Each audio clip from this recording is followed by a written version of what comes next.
Bonjour à toutes et à tous, j'espère que vous allez bien, en tout cas moi ça va super. Aujourd'hui on se retrouve pour une nouvelle vidéo et aujourd'hui nous allons traiter la fonction exponentielle.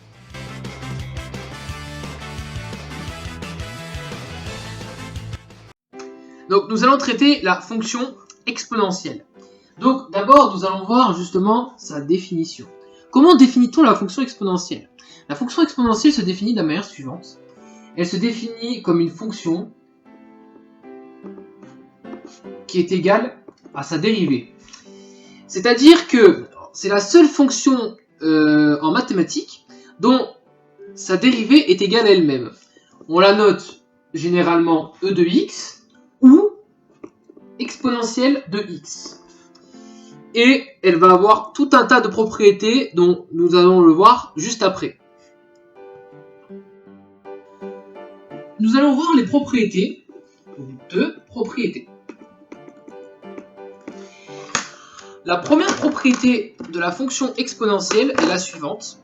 E de 0, ça fait 1. Ça fait partie de une de ses propriétés. Si vous voulez, E puissant, n'importe quoi à la puissance 0, sauf 0 puissance 0, ça fera toujours 1. Donc si vous voulez, c'est un peu comme une fonction puissance, mais c'est pas tout à fait pareil. Ça, c'est la première propriété. La deuxième propriété, c'est pour tout A, B appartenant à R, donc des réels, on a que E de A plus B, c'est égal à E de A fois E de B. Elle va transformer la somme des exposants en produit d'exponentielle. Je vais donner une deuxième propriété. Pour x réel, un x on comprend à valeur dans R, entre moins l'infini plus l'infini, on a que E de moins x, c'est égal à 1 sur E de x. Du coup, si on combine ces deux propriétés-là, on obtient la propriété suivante. Donc, je vais noter ça 1 et 2. 1 et 2, ça donne pour tout A, B appartenant à R, E de A moins B, c'est égal à E de A sur E de B. Elle va transformer la différence des exposants en quotient d'exponentielle. Ça, c'est une propriété. Je vais donner une dernière propriété, c'est-à-dire, donc on va l'appeler 3, c'est-à-dire que pour tout A réel, je vais prendre aussi un antinaturel n, c'est E de A n, c'est égal à E de A puissance n. La multiplication des exposants se transforme en puissance de E de A, en fait. Cette propriété peut se montrer très facilement par récurrence, en faisant une initialisation, une hérédité et une conclusion.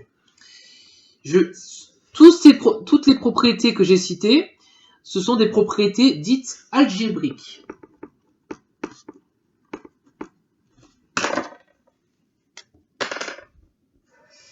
Donc, je récapitule. E de 0, ça fait 1. E de A plus B, c'est égal à E de A fois E de B. E de moins X, c'est 1 sur E de X. E de A moins B, c'est E de A sur E de B. Et enfin, E de AN, c'est égal à E de A puissance N.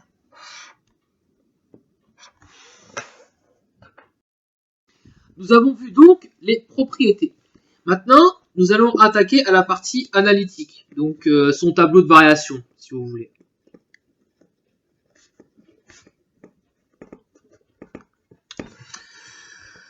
Donc, il faut d'abord que je rajoute deux propriétés supplémentaires.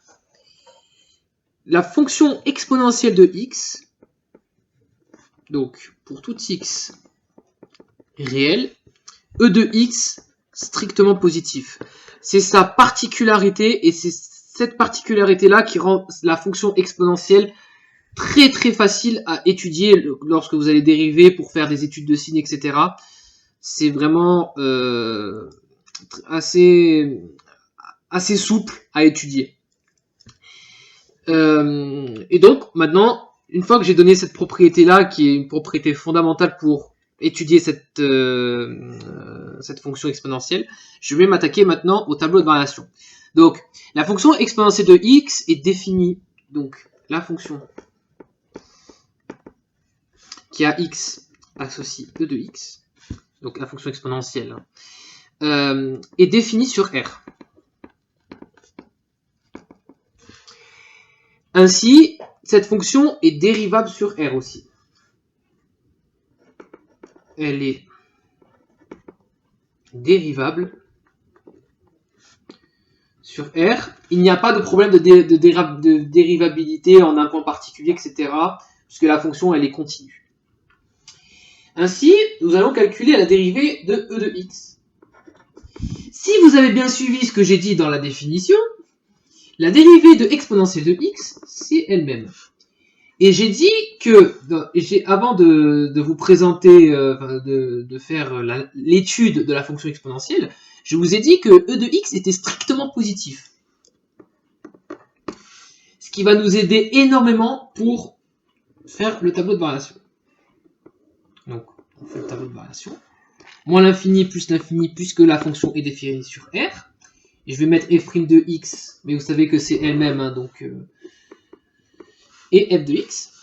La fonction est strictement positive, il n'y a aucun endroit où ça s'annule, très important. Donc, on en déduit qu'elle est strictement croissante sur R. Je vais ensuite en déduire les limites aux bornes. On va commencer par la limite en moins l'infini.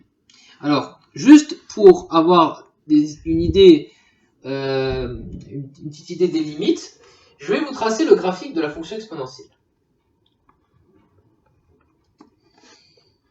Voilà, comme ceci. Voilà, comme ça. X, Y. Cette courbe est d'équation Y est égale à E de X. En 0, E de X, ça vaut 1, comme je vous l'avais dit dans une propriété qui est très importante. Et on va voir ce qui se passe en moins l'infini. Quand X tend vers moins l'infini, vous voyez que la courbe exponentielle de X se rapproche de l'axe des abscisses. Mais je vous ai dit que E de X est resté strictement positif.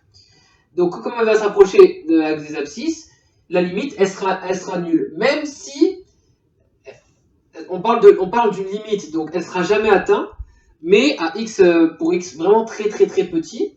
Et d'ailleurs, même vous pouvez le voir dans la formule algébrique, puisque quand x tend vers plus l'infini, c'est une quantité qui va tendre vers plus l'infini, puisque c'est une fonction exponentielle, et d'ailleurs c'est ce que je vais vous dire après. Et donc 1 sur plus l'infini, ça va tendre vers 0. Donc ici, c'est 0. Limite quand x tend vers moins l'infini de e de x, ça fait 0.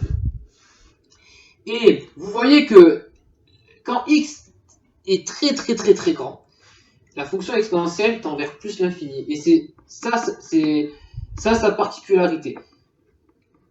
La fonction exponentielle aussi, c'est qu'elle tend vers plus l'infini. Pour faire le petit résumé, la fonction exponentielle est toujours strictement positive sur R. Sa dérivée, c'est elle-même et elle est strictement positive. Sa limite en moins l'infini, elle est nulle. Sa limite en plus l'infini est égale à plus l'infini. Donc, si ça vous a plu, n'hésitez pas à lâcher le petit pouce bleu, le petit abonnement pour me soutenir dans mes débuts sur YouTube. Voilà, ça me ferait vraiment extrêmement plaisir. Il y aura des exercices sur la chaîne pour des fonctions exponentielles un peu plus complexes à étudier, pour vraiment vous montrer ses particularités et vraiment vous rendre compte que c'est pas la fonction la plus difficile que vous ayez en terminale. Sur ce, prenez soin de vous.